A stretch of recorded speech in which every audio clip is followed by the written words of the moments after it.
JoJo's Bizarre Adventure is an anime phenomenon that needs no introduction. Even if you haven't watched it, you've definitely heard of it because you know it's literally everywhere. It's a show that has been running since 1980 and features 8 parts, with many fans claiming their favourite is part 7. However, there's a part that often gets overlooked by both fans and people trying to get into the anime alike, and that part is the first one.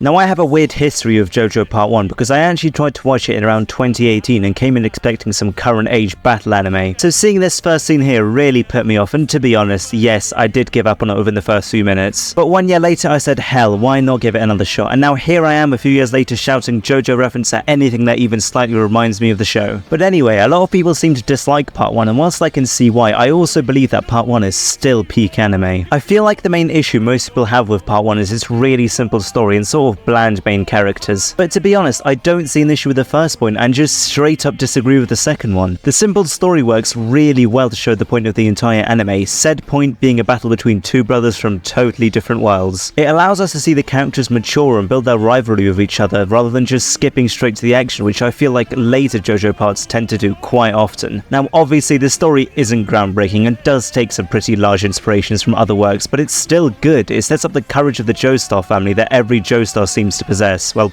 Part 1 maybe. And it tends to follow the rules it sets up in prior episodes. The other good thing I like about the story is how it's actually time accurate. For example, it was cool seeing that Jack the Ripper is a minor antagonist in this, and JoJo wanting to be a gentleman also seems very relevant to the time period. Or at least I think it is. My knowledge of British history is very basic, even though I'm, you know, British. The creator Araki also made sure basically everybody uses a blade of some sort, which is an odd detail, but yeah, it's accurate honestly. I'm sorry for all the British jokes, but I just had to get some in here. It's just easy pickings. That's the last one in this video, I promise. Anyway, plot developments also happen naturally, and you never feel like anyone is killed off just for the sake of it. And when characters are killed off, it feels meaningful and actually has impact on both you and the story. Everything in this story just seems to be executed well, and I feel like the creator considered lots of issues with other similar works and worked on fixing those issues in his own. This show isn't Mushoku Tensei levels of masterpiece, and I can't name a single standout moment that made me fall in love with it. But JoJo Part 1 perfectly balances hyping up fights and a good level of world building, so there really isn't much to complain about. It's just a great blend of everything that a good story is made of, and it allows the characters to really shine. The story actually being simple here is a good thing because it allows JoJo Part 1 to feel like a complete package, and it also allows it to outshine other anime that might have really good parts but also large flaws. That ability to present a complete package is one of my main reasons for claiming this part of JoJo as peak, because there isn't a single moment whilst you're watching where you think, yeah, this is kind of mid. Pacing is also pretty good in most episodes, but I will say that the first 2 or 3 episodes did feel slightly too fast for me. The other thing I kind of don't like about the pacing is that they claim JoJo has put through some tough training by Zeppeli, but all we really see them doing is standing around and chatting.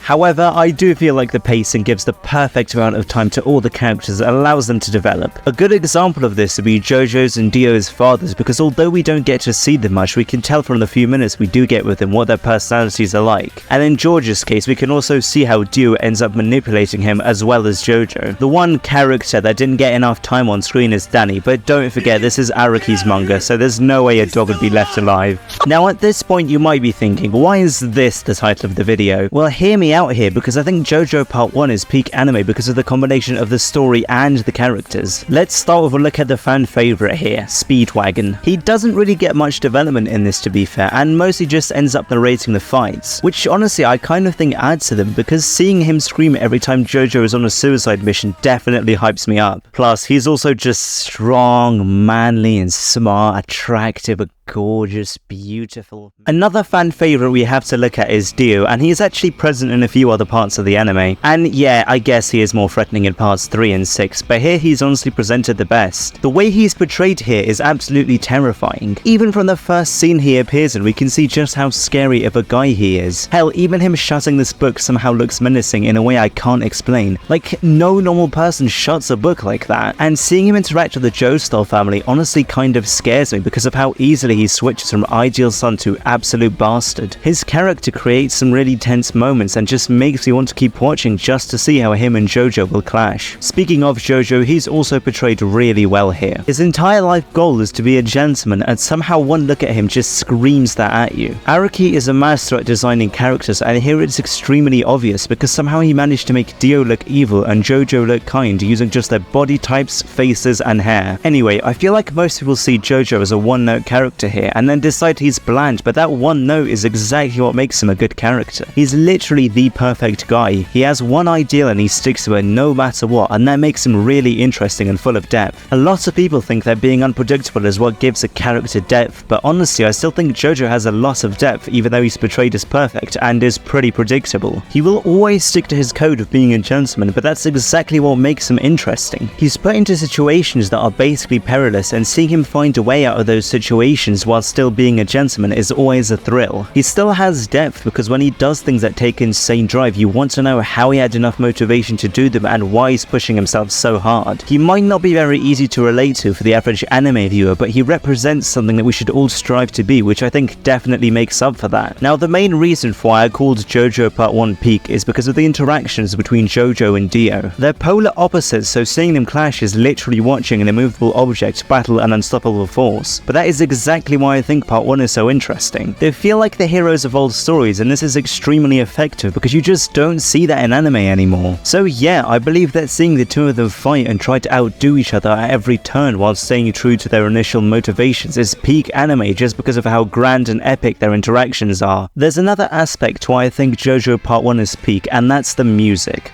JoJo music is known for being amazing because, I mean, look, this got 6 million views in 9 months. And that amazing music was present even in the first part of the series. It might not be as good as the music in other parts, but the music in JoJo Part 1 is much more memorable than in other anime. For example, I watched every season of this shit twice, and I still can't remember a single good song that came out of it, not even a single intro or outro. In comparison, the intro music to this part of JoJo is honestly, in my opinion, the most iconic out of all of them. As soon as you hear the first few seconds of it, you know exactly where it came from. And obviously then there's the ending, which is just a classic that everybody knows at this point. But the ending and opening aren't the only good music from JoJo Part 1. The character's theme music is also amazing. For example, Jonathan's theme might not be as good as Joseph's or Jotaro's, but it represents him so well. You know exactly what sort of character he is just from the theme alone, which is extremely impressive to achieve. It's just so grand in a way I can't explain. Now obviously, since this is an anime, there's, you know, animation. And the animation in JoJo Part 1 is actually really good, I like it. It's balanced in all aspects and doesn't have some scenes that look better animated than others like in other anime. A good example of this would be 7 Deadly Frames, where the animation slowly got worse and worse. The characters' moves feel heavy, which might not be a good thing for some other anime, but here it makes sense because all the characters are built like brick shit houses. The backgrounds are also amazing and tend to have this realistic color palette, which fits with the era of this anime and also helps to bring out the characters more. Speaking of color, another really cool thing about this anime are the color switches that happen in some important moments during the show.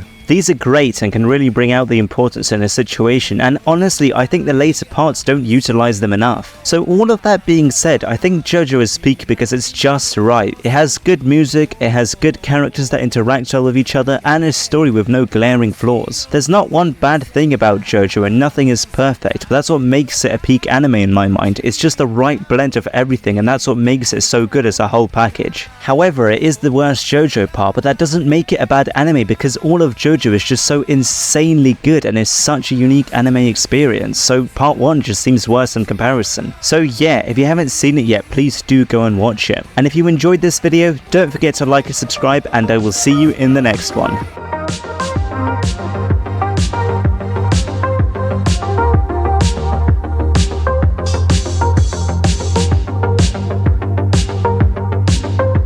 Because all the characters are built like brick shit houses. God fucking Nora.